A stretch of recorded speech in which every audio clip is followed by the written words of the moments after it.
हरे Krishna.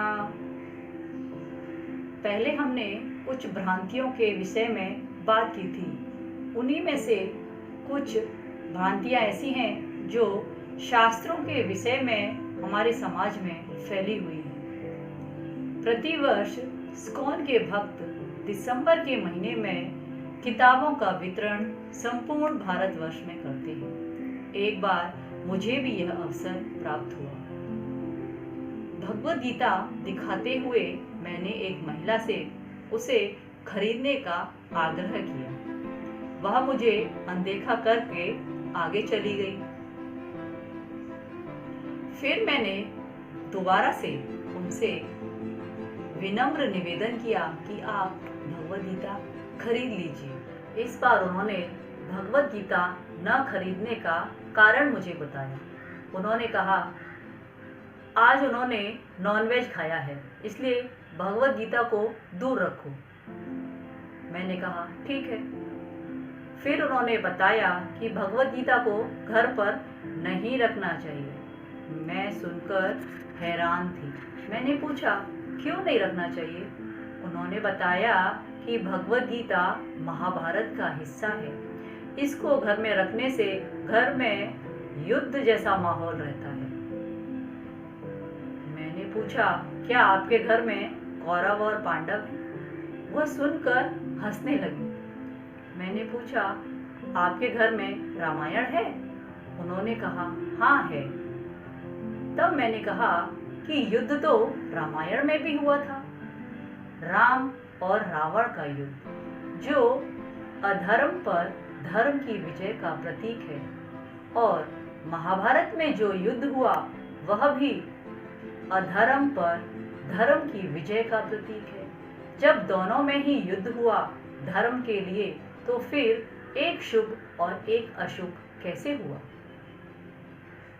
Nonveg की बात सुनकर मुझे यह तो समझ में आया कि वह ये बात मानती हैं कि भगवद गीता एक पवित्र ग्रंथ है जिसे नहीं छूना चाहिए। दूसरी तरफ वो ये भी मानती हैं कि यह अशुभ है, इसे घर में रखने से अच्छा नहीं होगा। जब मैंने उन्हें बताया कि यह तो भगवान की वाणी है, यह अशुभ कैसे हो सकती है? इससे तो हमें जीवन को जीने का मार्ग मिलता है। मेरी बातों को सुनकर वो थोड़ा शांत हो गई और मैंने उन्हें कन्विंस कर लिया। उन्होंने भगवद गीता खरीद ली, मुझे पैसे दिए और मैंने भगवद गीता उनके बैग में रख दी। इन्हीं भ्रांतियों में से एक भ्रांति और मेरे सामने आई। मेरी पहचान में मैंने सभी को भगवद गीता का वितरण किया है और सभी से हाथ जोड़कर प्रार्थना की कि प्रतिदिन वे लोग अपने घर पर कम से कम एक श्लोका का अध्ययन अवश्य करें। उसमें से एक जन ने मुझसे कहा कि मेरे पास भगवद गीता तो है, परंतु मैं उसे पढ़ती नहीं हूँ। मैंने पूछा आप तो पढ़ी लिखी हैं, फिर क्यों नहीं पढ़ती हैं? उसने मुझे बताया कि जब भी मैं भगवद गीता पढ़ना शुरू करती हूँ, मेरे घर में कुछ न कुछ अशुभ घटना घट जाती है। मैं सुनकर पूरी तरह से हैरान थी। आप सोचिए कि भगवद गीता पढ़ने से किसी के भी घर में अशुभ कैसे हो सकता है? यह तो संभव ही नहीं है। मैंने उनसे कहा इस समय आप भगवद गीता नहीं पढ़ती, तो क्या आपके घर में अभी सब कुछ शांतिपूर्वक और सुखमय है? आप प्रसन्न हैं? घर में कुशल मंगल है? उन्होंने मुझे अपनी कुछ परेशानियों के विषय में बताया। मैंने कहा आप तो भगवद गीता नहीं पढ़ रही हैं, फिर क्यों आपके घर में ये परेशानियां हैं?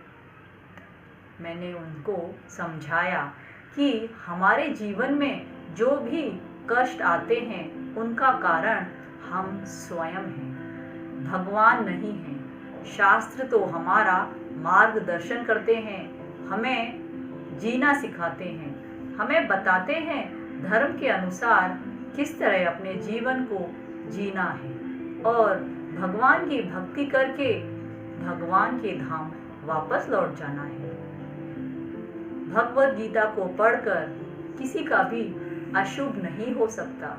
ये बहुत बड़ी भ्रांति हमारे समाज में फैली है।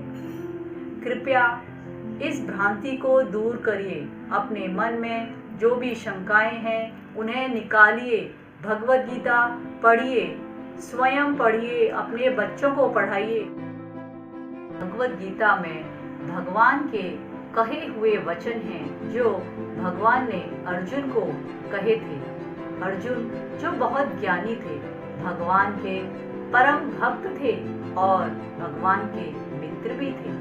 उन्होंने जो भी प्रश्न किए वे सारे प्रश्न हम जीवों के लिए ही थे। जब वे मोह में आ गए तो हम जैसे साधारण प्राणियों की क्या बात है।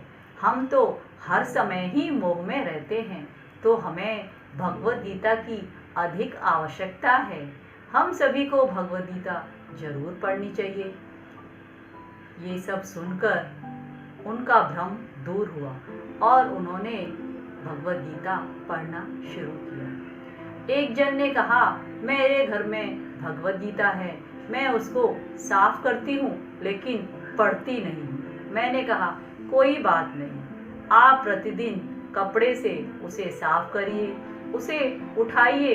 इतना करते करते एक दिन ऐसा अवश्य आएगा जब आप उसे खोलकर पढ़ेंगी और अपने जीवन में उतारने का प्रयास भी करेंगी। आप सभी से नम्र निवेदन है, हर घर में भगवद गीता होनी चाहिए और उसका अध्ययन भी अवश्य करना चाहिए। कुछ लोग कहते हैं हमें समझ नहीं आता। कोई बात नहीं, आप पढ़ने का प्रयास तो करिए, धीमे धीमे समझ में भी आने लगेगा। हरे कृष्णा।